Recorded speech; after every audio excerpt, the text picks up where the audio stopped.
Ma lecture est que les relations ne sont pas au beau fixe, pour l'une ou l'autre raison, mais j'imagine que la voie de sortie est toujours le dialogue entre les partenaires.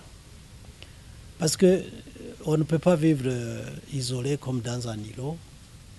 On est interdépendants.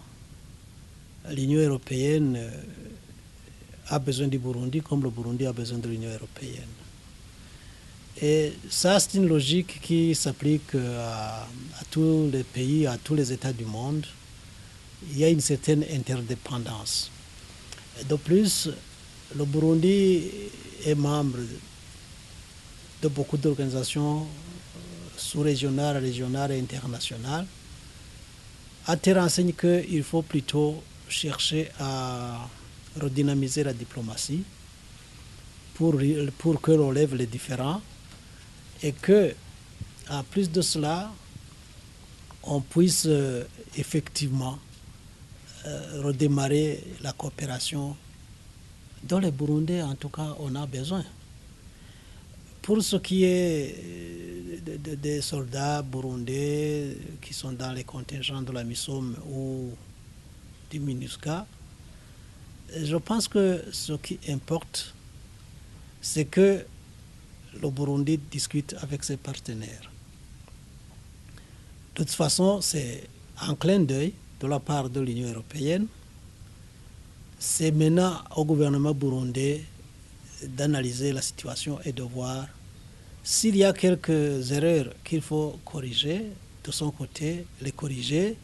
Et si le Burundi se trouve dans une position où il ne s'accuse de rien, peut-être inviter l'Union européenne ou les autres partenaires et aussi à reconsidérer leur position et à revisiter les textes, parce que je m'imagine qu'on a envoyé ces troupes-là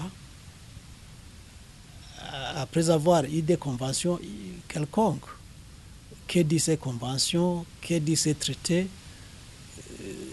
À quel article de l'un ou l'autre texte on aura dérogé pour que, justement, on puisse discuter et remettre les choses dans leur droit chemin.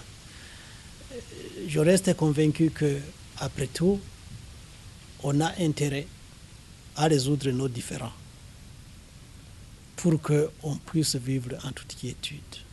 Ça ne vaut pas la peine de faire au bras de fer, mais plutôt il faut une position conciliante entre les parties prenantes à ce processus de coopération, notamment pour ce qui est de la MISOM.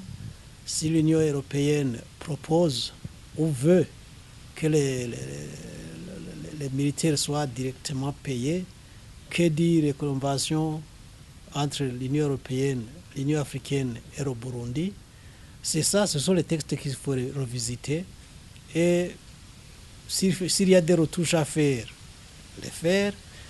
S'il y a des changements d'attitude ou des corrections ici et là, ça serait l'occasion. Ou s'il faut renégocier ces conventions-là, ça serait l'occasion de le faire.